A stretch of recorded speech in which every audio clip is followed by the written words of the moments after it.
안녕하세요. 어제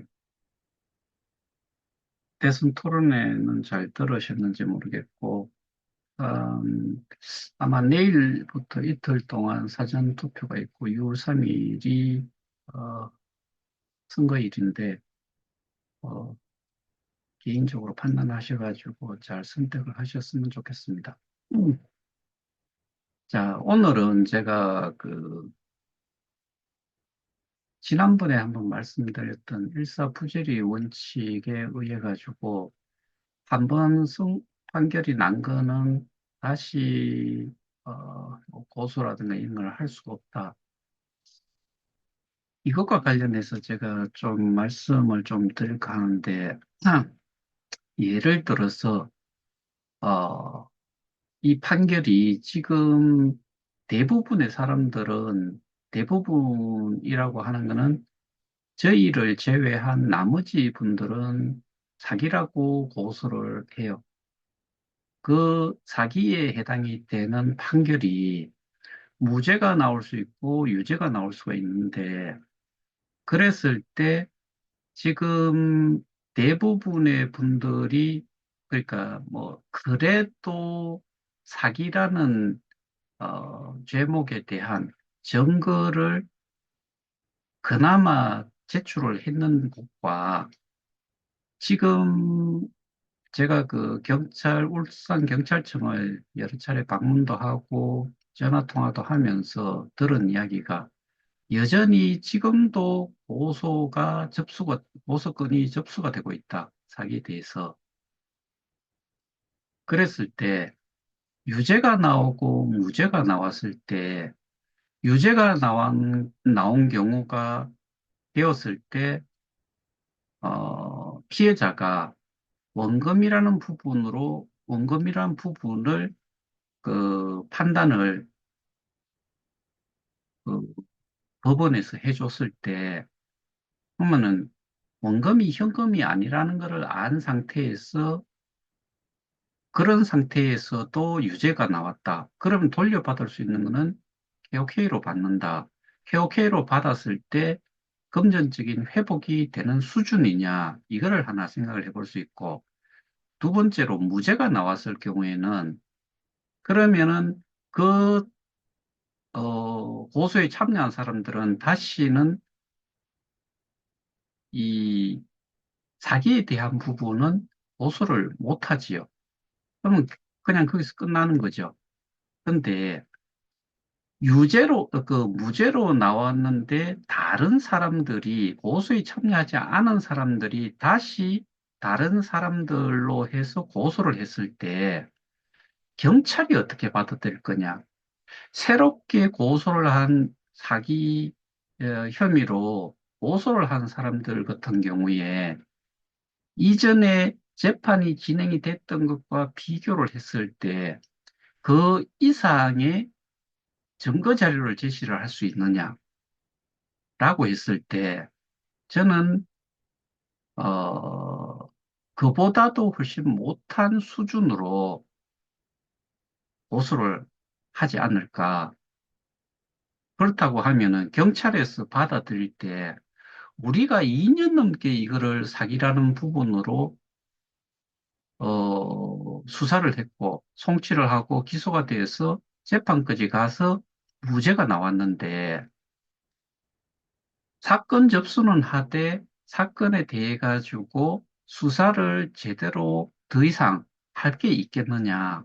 그러면은 이전에 나왔던 판결을 인용을 해서 뭐 불송치를 해버리거나 이렇게 해서 다 끝나버릴 수가 있다. 그러면 현재 추가로 고소를 하고 싶은 사람이 있다고 했을 때, 법적인 대응을 하고 싶다고 하는 사람이 있다라고 하면은 이미 진행이 되고 있기 때문에, 거기에 대해서 고소를 하더라도 죄목 자체를 이 뭐 횡령은 해당이 안 되는 게, 기본적으로 재물에 관련되는 범죄가 아니기 때문에 배임으로밖에 갈 수가 없다. 그래서 업무상 배임으로 고소를 차라리 이 지금 상태에서 고소를 생각하고 계시는 분들이 계시다고 하면은 사기로 하지 말고 배임으로 하는 게 차라리 낫지 않겠느냐. 그런데 배임으로 했을 때도 기본적으로 제시를 할 수 있는 그 범죄 행위에 대한 증거 자료들을 정보를 제대로 좀 해야 되는데 그게 어렵다라고 하면은 제가 보기에는 시간을 끌기 위해서 그 범죄자에게 시간을 더 할애를 해주는 그런 상황도 올 수가 있다. 그래서 그런 거를 좀 여러 가지를 좀 감안을 해서 어, 자제를 좀 해줬으면 좋겠다는 그런 마음도 좀 있어서 오늘 이 내용을 좀 말씀을 드리고 있는 거예요. 그리고 그 제가 지난번에 그 7차 공판 후에 제가 그날 저녁에 줌 올렸던 내용 중에서 이런 말씀을 드렸죠. 차기, 차기 공판 때는 최영규 씨가 출석을 한다라고 의사 표시를 했다라고 하고, 김동우 부사장이라는 사람도 출석을 한다라고 했기 때문에 두 사람이 왔을 때, 어, 김동우라는 사람은 어차피 주식회사 미디움의 부사장으로 있었고, 어떻게 보면은 데이터베이스 서버 관리 쪽에 좀 관여를 했지 않겠느냐. 그러면은 한 통속인데, 한 통속의 정인이 와서 정언을 했을 경우에 검사가 얼만큼 잘, 그, 이 범죄 행위를 좀 주장을 해서 그게 먹히도록 할 수 있을까? 이 부분이 저는 정말 어려울 거다라고 저는 그렇게 예상을 하고 있다라고 말씀을 드렸고, 그 다음에 최영규라는 사람이 있는데, 최영규라는 사람은 기본적으로, 어, 이 김판종과는, 어떻게 보면은 거리를 두고 있었던 상황이었다라고 밖에 볼 수 없잖아요. 그래서 그 사람 같은 경우에는 분명히 중간에 그 지금 출석하기 전까지 이 미디움이라는 회사에 이 그 김판종과 관련이 있는 사람들과 접촉이 되지 않은 상태를 그대로 유지를 한 상태에서 정은대에 썼을 때는 제가 기본적으로 제가 알고 있는 그 사람의 그 이 취할 스탠스를 제가 봤을 때는 좀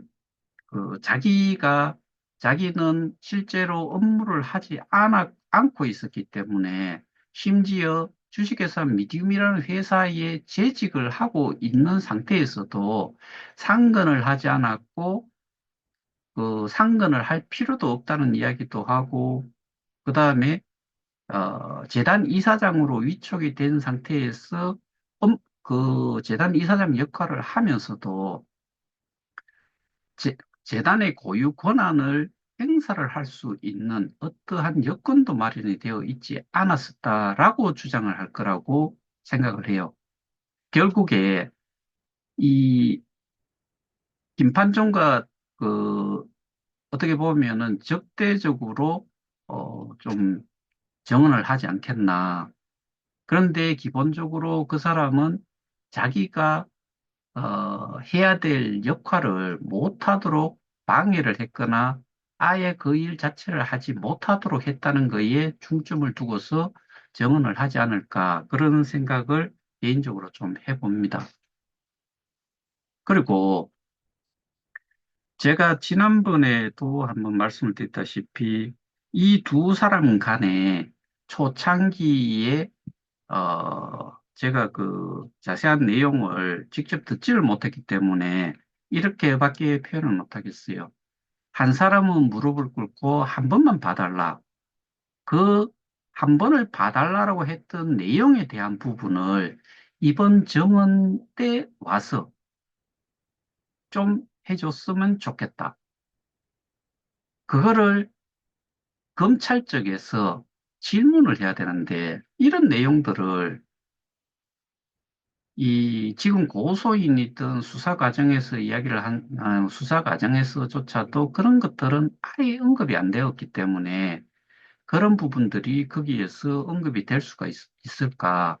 그렇다면은 최영규라는 사람이 직접 그 상황을 직접 그 정언을 좀 해줬으면 좋겠다.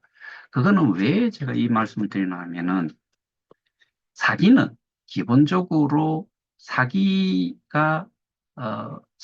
요건이 만족이 되기 위해서는 기망행위를 해서 돌려받지 못할 돈을 얻도록 하는 요 때까지가 기본적으로 사기 요건이 되는데 요거 가지고는 지금 상황의 이야기 진행이 되고 있는 사건에 대해 가지고는 기본적으로 해당 사항이 없다.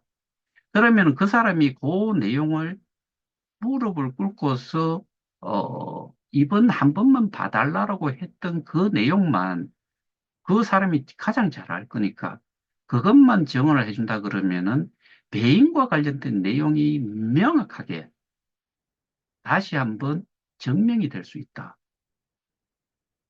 어차피 우리 사건이 지속이 되고 있고 검사가 알 거고 판사가 알게 된 상태에서 경찰 측에서도 지금 배임 행위에 있어서 그 업무를 그들이 범죄자들이 어떻게 하고 있었는지 그 상태를 파악만 하고 나면은 저희 사건도 아마 송치가 되고 기소가 되고 법정에 세울 수 있을 거다. 그랬을 때 이미 판결이 났는 지금 진행이 되고 있는 이 사건에 대한 법적 정언을 했는 내용들을 인용을 해도 된다. 그랬을 때 저희한테 큰 힘이 될 수도 있다.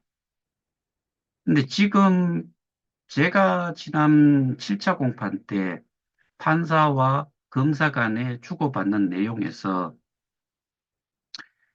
이 정인 출석 요구서가 송달이 됐고 컨펌이 됐고 그 다음에 출석을 하겠다는 이야기가 그 내용이 전달이 됐기 때문에 6월 9일로 그 확정이 되어 있다. 6월 9일에는 정인으로 나설 거다라고 저는 생각을 해요. 그리고 그 정언을 할 수 있는 기일 변경이 안 된 이유가 그 사람이 지금 한국에 있는 게 아니고 미국에 있기 때문에 우리가 구미에서 서울을 간다거나 구미에서 뭐 부산을 간다거나 구미에서 광주를 간다거나 이렇게 예매를 하지 않더라도 이 자리가 비어 있다라고 하면은 바로바로 이동을 할 수가 있죠. 근데 미국에서 한국으로 들어온다는 이야기는 이게 일정을 명확하게 지정이 되지 않은 상태에서 수시로 바뀐 상태에서 정언을 할 수 있다. 그것도 어려워요. 그러니까 자기가 시간이 맞다라고 생각을 했기 때문에 그렇게 컨펌을 줬겠죠. 그러면은 6월 9일에 이 정언을 하러 한국에 들어올 것이다라고 보고 그다음에 적어도 최영규 이사장 같은 경우는 한국에 들어온다고 했을 때는 저기 그 보소인들하고는 접촉을 할 수가 없을 거예요. 왜? 보소인들이 최영규 씨도 그 5명 추가 송치가 됐는 경찰에서 수사를 해서 송치를 한 그 5명 중에 한 명이기 때문에 이 사람은 그 사람들과는 하지를 않을 거예요. 하지만 저와는 접촉을 했으면 좋겠다는 게 제 개인적인 바람이고, 그래서 이 영상을 올리면서도 어, 제가 그 어, 의사를 좀 만났으면 좋겠다는 의사를 이렇게 표현을 하고 있는 거예요. 제가 왓츠앱으로 지금 연락을 취하지는 않았는데, 한, 제 기억으로는 벌써 몇 개월째 연락이 지금 안 되고 어, 읽었구나. 제가 22년 2월 24일에,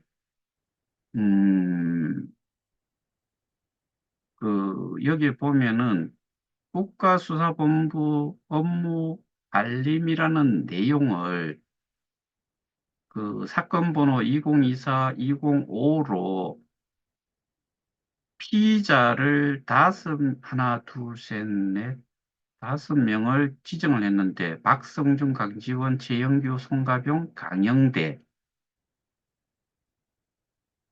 이 사람들을 사건 송치하고 이렇게 되어 있는 내용을 제가 2월 24일에 보냈는데, 제가 한동안 최근 들어가지고는 보지를 않았는데 읽음 표시가 안 되어 있었어요. 근데 지금 읽음 표시가 되어 있는 거 봐가지고는 2월 24일 기준으로 하면은 오늘이 5월 28일, 한 3개월 가까이 이 커뮤니케이션을 하질 않았어요.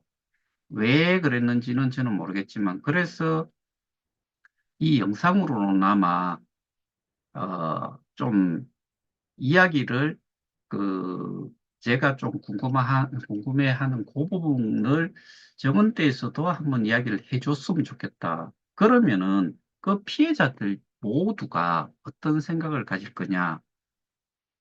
이게 사기에 해당이 될 것 같지 않다는 부분을 확실하게 좀 이해도 하고, 그 다음에 자기가 송치가 된 그러니까 제가 생각하는 기준에서는 김판종 씨 외에 지금 이야기했던 이 5명까지도 한꺼번에 기소가 되고, 송치가 되고, 한꺼번에 기소가 되고, 한꺼번에 법정에 세워야 되는 게 기본이라고 생각을 하는데, 여러분들 잘 아시다시피 고소인에 참여한 쪽, 그 다음에 이 지금 5명까지 포함이 돼서 송치가 되는 사람들에 대한 고소인들이 지금 김판종 씨를 고소한 사람들하고 동일한 사람들이에요.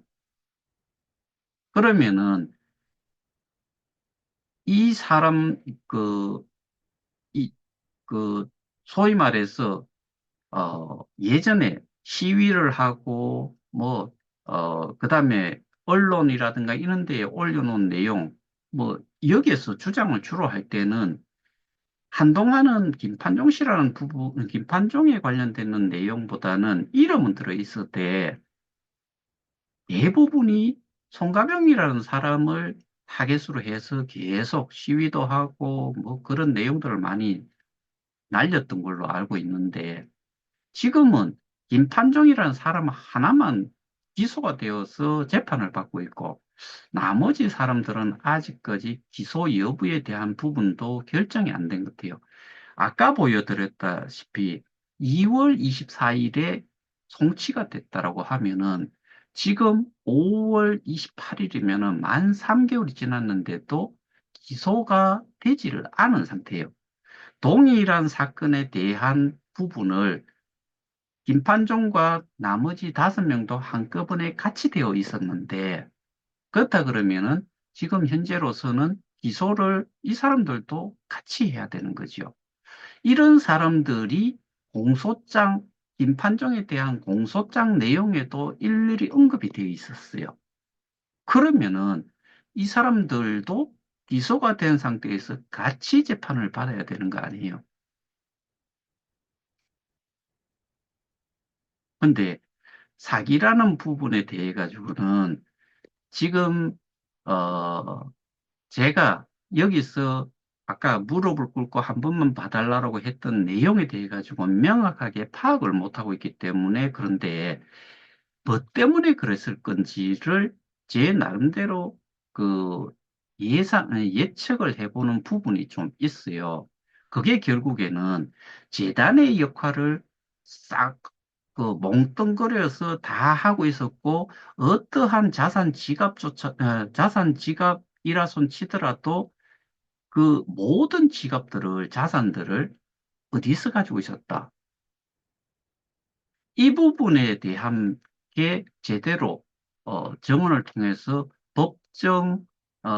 법정에서 이야기됐던 그 정원 내용들이 속기를 통해서 그대로 기록으로 남아 있다고 하면은 그 무릎을 꿇고서 했다는 그 내용 자체가 배임 행위를 소위 말해서 이득을 취해간 부분에 대한 거를 그 언급이 거기에서 한 번만 봐달라는 내용이 거기에 언급이 되어 있지 않겠느냐. 그 내용만 딱 나오게 된다고 하면은 저는 소위 말하는 게임 오버, 그냥 끝나는 정도의 그, 이 사건이 정리가 될 수 있다라고 그렇게 판단을 하고 있어요. 그래서, 어, 지영규 씨가 솔직히 그 사람은 제가 두둔을 하는 게 아니고 계속해서 말씀을 드렸어요. 그런데 피해자 단체에서는 한때 그 진씨라는 그뭐 리더격이 있는 사람이 그 메시지 내용에서 좀 도와달라는 식의 내용을 올렸다라고 제가 지난번에 한번 보여드렸죠. 그게 그쪽에서 어떻게 보면은 고소를 한 범죄자 중에 한 명으로 처음부터 지금까지 계속해서 그 사람도 잡아 넣었잖아요. 근데 이제 와서 그런 내용을 올린다는 것 자체가 이 상대가 최영규 씨가 거기에 응할 이유가 전혀 없지요. 저는 분명히 말씀을 드렸어요. 최영규라는 사람은 그 코인과 관련된 정책, 뭐 유통량, 뭐 그 재단에서 해야 될 일, 그 다음에 자산 부분, 어떠한 것 하나 가진 게 없었던 상태였다. 그걸 누가 다 가지고 있었냐? 지금 구속되어 있는 김판종 일당들이 가지고 있었다. 라고 제가 말씀을 드렸어요. 그리고 여러분들도 잘 아시다시피 플랫폼 가격 조정을 위한 TF를 결성을 할 때 그 선정을 하고 시행을 했던 사람은 최영규예요. 그런데 그게 무산이 돼버렸잖아요. 한 번 미팅을 하고 나서 끝나버렸어요. 그 이유를 재단에서 이 오너 월렛 일부를 받았던, 그러니까 콜드 월렛으로 받았던 일부가 그 뭐 25개가 그 락이 걸려버렸다. 락을 걸어버렸다. 지갑이 있으면은 그거를 빼고 뺄 수 있는 열쇠가 있어야 되지요. 소위 말해서 그게 일종의 그 마스터키라는 거죠. 그게 없으니까 사용을 못한 거죠. 그리고 그걸 막아버렸으니까. 그리고 그거는 실제로 이 김판종이 이야기했던 것처럼 유통 물량 15개를 제한을 그 신고를 했던 물량 외의 것이 시중에 거래가 됐을 때, 유통이 됐을 때 상장 폐지까지 갈 수 있다. 이것까지 맞아요. 그래서 최영규 그 전 재단 이사장과 그 재단의 사무총장이 뭐 100만 개, 뭐, 그 다음에 어, 자문격으로 있었던 토마스 프레이부터 해가지고 총 4명에 대해 가지고 그동안 밀렸던 임금을 지불을 했다. 이거 하면 안 되는 거지요. 근데 여기서 더 웃기는 게, 그래서 제가 말씀드리는 게, 이 어드바이저들이라고 하는 자들은 주식회사 미디움과 계약을 했다고 했어요. 그런데 왜 KOK를 줘야 되느냐고 제가 또 말씀을 드렸잖아요. 그러니까 이것들은 처음부터 끝까지 모든 것들이 웃기는 짓거리들을 해 놓은 거예요. 그게 왜 그런 일을 할 수 있느냐? 지들이 그 업무를 전부 다 통합해서 했기 때문에 그게 가능한 거예요. 그러면 사기라는 부분은 아까도 말씀드렸다시피 이게 내가 돈을 넣었던 시점 이후의 거짓말, 뭐, 장난치는 거에 대해 가지고는 그거를 그 사기에서는 인정을 하는 게 아니고 뒤에 거는 볼 것도 없다 이거예요. 이거는 이 부분에 대해 가지고는 상관이 없어요. 여기까지예요. 내가 속아서 돈을 넣고 돈이든 아니면은 코인이든 토큰이든 넣는 거를 요 당시에 이거를 받는 쪽에서 돌려줄 수 있는 상황이 그 당시에 있었느냐 없었느냐 이런 거지요. 이거를 조금 쉽게 설명을 하자면은 내가 어떤 친구한테 걸베이 같은 거지 같은 친구한테 어, 친구가 저한테 돈을 좀, 뭐, 언제 뭐, 어떠한 일을 내가 하고 있는데 하고 있었던 게 요때 되면 될 거야 하면서 돈을 좀 빌렸어요. 또는 투자를 하도록 만들었어요. 그런데 그게 거짓말이었다라고 했을 때 돈을 돌려줄 수 있는 그, 상태가 아닌 상태로 속여서 돈을 받아서 그거를 써버렸다는 거잖아요. 요게 사기예요.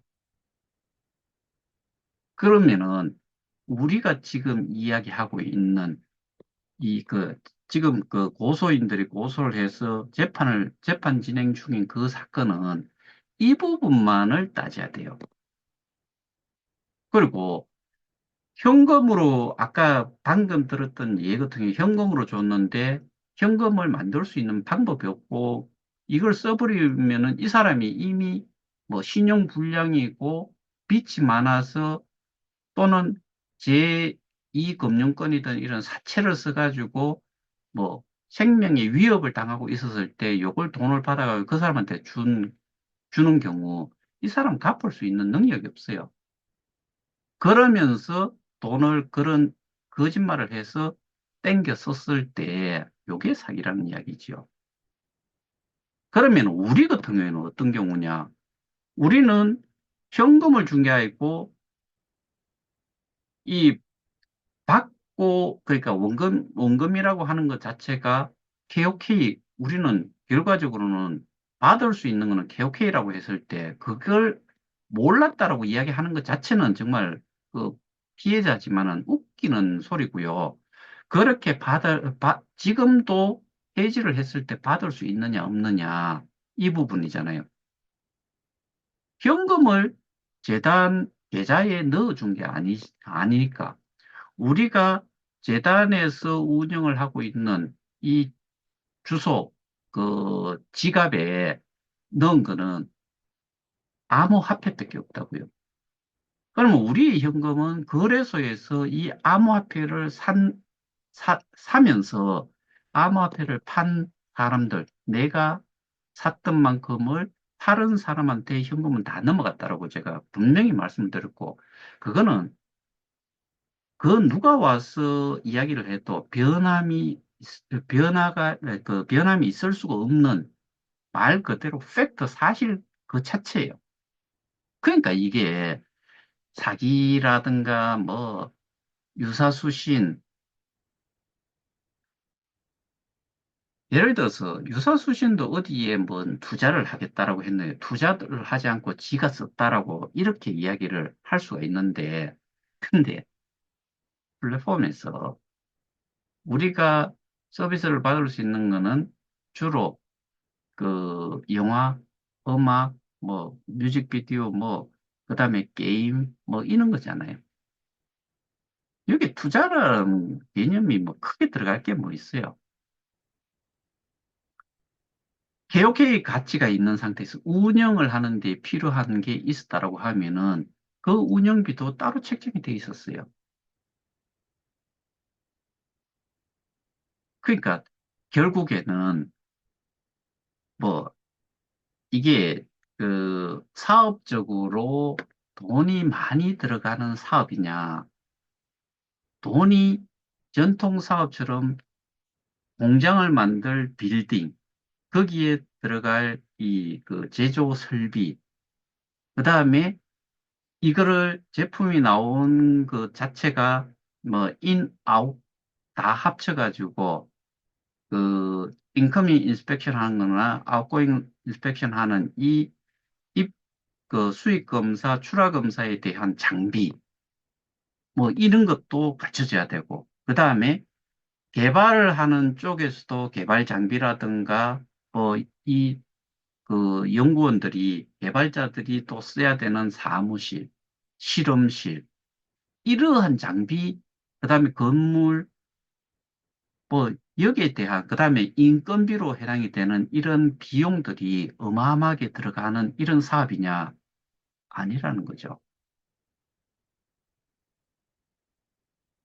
그래서 다른 범죄하고는 우리가 이거를 연결을 시켜가지고 범죄를 증명을 할 수 있는 방법이 없어요. 그리고 그게 유죄로 판단이 되어서 배상명령 신청은 249명 정도가 한글로 나와 있는데 몇 명을 제외하고는 전부 다가 배상명령 신청이 각하가 됐을 거예요. 그럼 민사 가야 돼요. 그리고 민사를 갖는 쪽에서도 일부 승소만 했는데 25명에 대해서 자기들이 주장을 하는 240 몇 억이 있는데 7,500만 원을 25명한테 일부 승소만 해준 거예요. 그 다음에 제가 말씀을 드렸다시피 그 중에 한 사람이 약 60만 불, 가족들이 해서 60만 불 정도에 해당이 되는 거를 자기들은 현금이 아니고 수량이다라고 이야기를 했는데 수량으로 딱 따져갖고도 현 시세를 계산을 해서 몇 개를 받아야 되는지를 제가 지난번에 말씀드린 것으로 기억을 하는데 6억, 66억 개를 줘야 돼요. 그럼 한 사람한테도 못 줘요. 66억 개를 받았도 치더라도 거래소가 이미 닫혀 있고, 그 다음에 거래소에 내놓는 순간 가격은 더 하락이 된다. 결국 가치는 거래소에 내가 현금화할 수 있는 그 KOK라는 이 토큰의 가치는 제로로 수렴을 할 것이다. 즉, 가치가 없다는 이야기예요.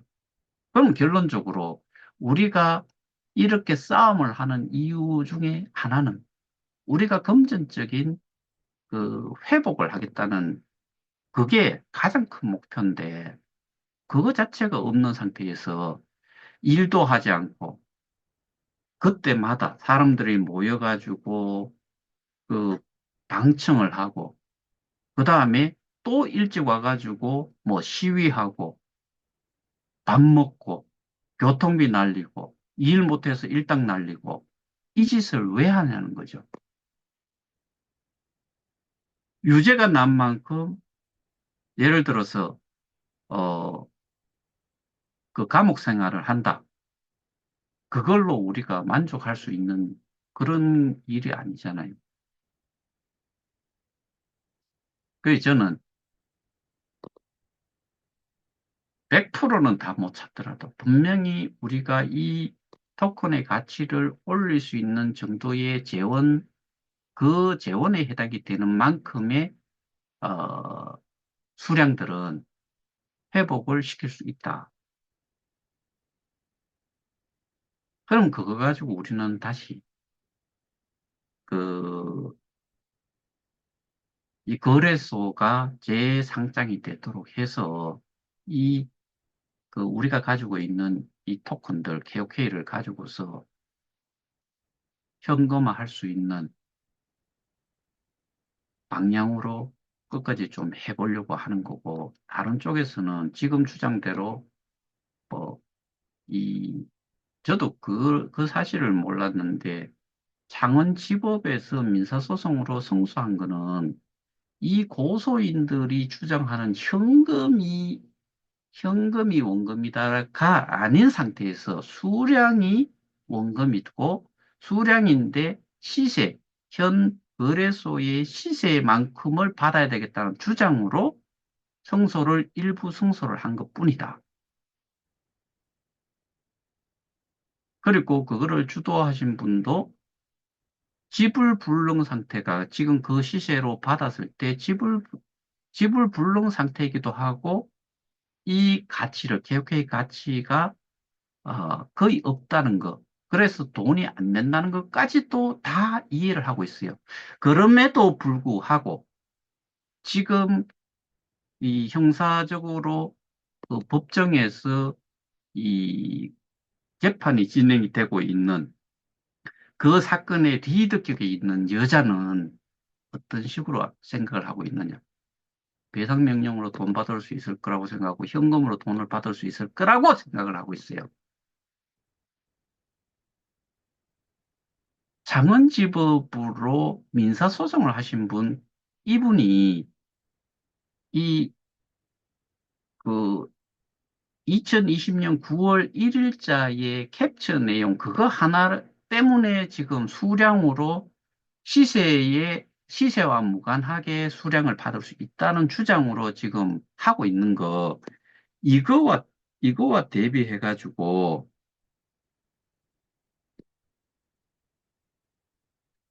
그것 자체도 그 지불 불능 상태가 될 수밖에 없다는 거 알고 계시는 상태. 그분은 그거를 정확하게 잘 알고 있잖아요. 제가 수량 보장이라고 계속해서 말씀드렸잖아요. 근데 다른 한쪽은 한 100여 명이 왔다가 뭐 한 50여 명 절반으로 떨어졌다가 지금은 뭐 한 30여 명 정도, 4분의 1 정도가 법원에 방청하러 오는 수준으로 떨어졌는데 거기에서 리더들끼리 또 지금 악유문이 분명히 있어서 서로 맞지 않는 상태에서 이, 그, 뭐, 재판 과정을 지금 지켜보고 있는 걸로 저는 알고 있어요.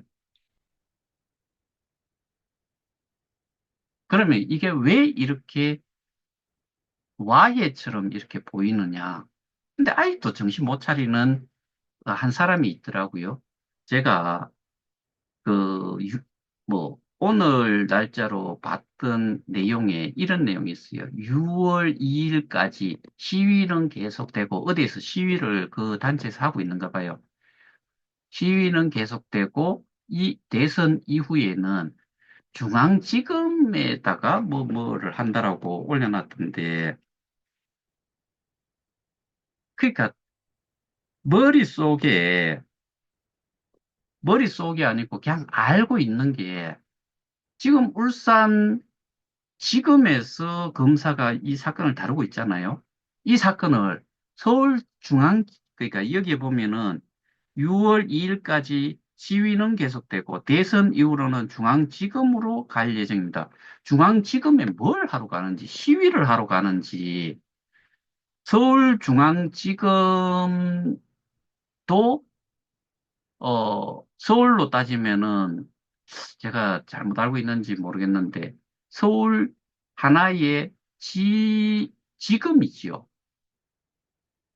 그, 그럴 것 같은데, 그게 아니든 맞든, 어쨌든, 서울중앙지검에 시위를 하러 가려고 하는 건지, 거기에다가 추가로 고소를 하려고 하는 건지, 어디에서 들은 게 서울중앙지검이라는 게 뉴스 매체에서 엄청나게 나와요.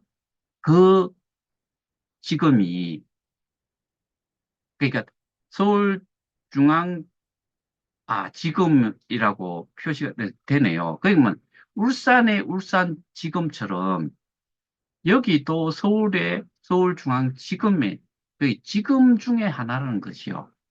근데 거기 가서 고소를 하는 것도 아니고 시위를 추가로 한다는 건지 고소를 추가로 한다는 건지 고소를 또 하면은 또 병합될 거예요. 그러니까 뭔가 일을 하고 있는 것처럼 보이기 위해서 이런 용어들을 써야 되는 거예요. 서울중앙지검이 뭔데? 예를 들어서 거기에 고소를 추가로 하지 않고 거기 가서 거기에 고소를 한들 그 사건은 또 분명히 저희 같은 경우에는 대검에 고발을 했고 서울중앙지검으로 왔고 서울경찰청으로 갔어요. 서울 강남경찰서단위로 갔어요. 그러면은 저희가 대검에 한 게 중앙지검에 갔고 중앙지검에 간 거는 또 서울 저기 강남경찰서 간다는 이야기잖아요. 근데 이런 단어 하나 쓴 거를 가지고서 사람들 또 현혹을 시키는 거예요. 제가 이런 것과 관련해서 이런 거를 수차례 말씀드렸어요. 고소했다. 송치됐다. 아니, 그 다음에 뭐, 송치가 됐는데, 보안 수사가 왔다 갔다 하고, 송치되면은 송치가 된 게 끝이냐? 아니다, 이거요. 검찰로 송치가 됐는데, 검찰에서는 보안 수사를 또, 뭐, 수차례 또 요청을 해가지고 기소가 됐다. 기소가 됐는 것 자체가 있고, 그 다음에 김판정이가 구속이 됐다. 송가병이 구속영장이 신청이 됐다. 이런 이야기가 나오면은 뭔가가 다 해결이 된 것처럼 그런, 그런 식으로 사람들한테 알리는 거죠. 그럼 뭔가 다 끝난 것 같이 자꾸 알고 있는데 넘어가면은 또 다음 거, 또 다음 거. 지금 이제 재판에 갔잖아요. 재판 갖는 것 자체도 어떻게 결론이 날지는 내가 증거 자료를 얼만큼 범죄 사실을 증명할 수 있는 정말 그 객관적으로 기록물을, 증거를 토대로 해서 판결을 날 수 있도록 내가 그만큼 역할을 했느냐를 따져야 돼요.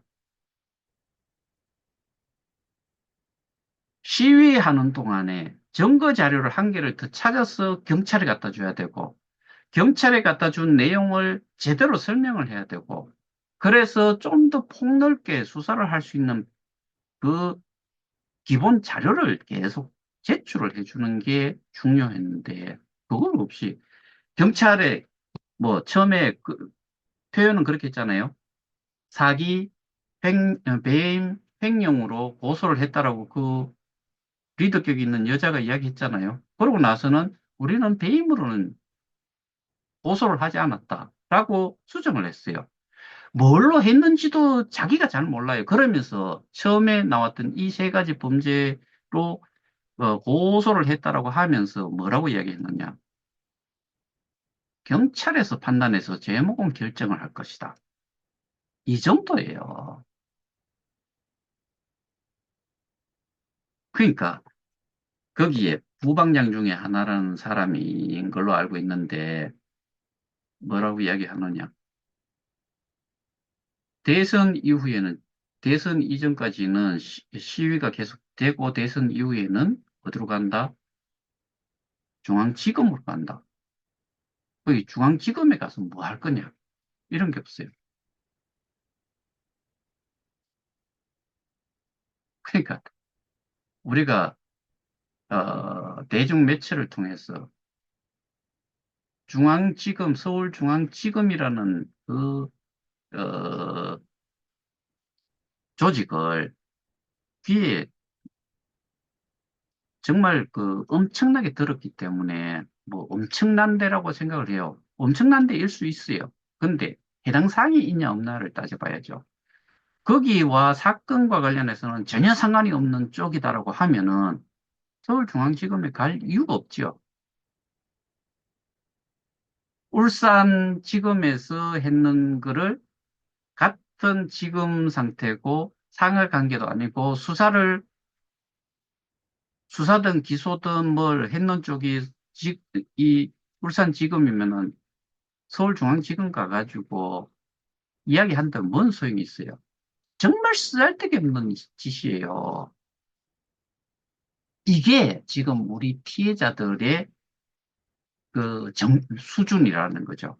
그러니까 제가 고소를 일사부재리 원칙에 의해 가지고 지금 현재 됐는 게 판결이 나고 그게 뭐 불복을 하고 항소 가고 상고 가고 뭐 이렇게 해가지고 쭉 가는 경우도 있지만은 이게 볼 것 없이 여기서 딱 끝나버렸다라고 했을 때 그러면 이 사람들은 다시 고소를 못 해요. 나머지 사람들이 해야 돼요. 이 사람들이 고소를 하게 된다서 한 치면은 다른 제목으로 고소를 해야 돼요. 그러면 다른 고소를 할 수 있는 제목명은 오로지 하나밖에 안 남아요. 횡령은 해당 사항이 없어요. 배임밖에 안 남아요. 그러면 그 당시 그렇게 됐을 때 그 사람들은 뭐라고 그때부터는 이야기를 할지 정말 한번 두고 볼 거예요. 그래서 고소를 하시더라도 정말 이 경찰들 시간 뺏는 그리고 그 어떻게 보면 범죄자 피고인 뭐 피의자 이런 사람들의 이 도움을 주는 짓들은 좀 하지 말았으면 좋겠다. 이 말씀을 마지막으로 드리는 걸로 오늘은 여기서 마치도록 하겠습니다. 이상입니다.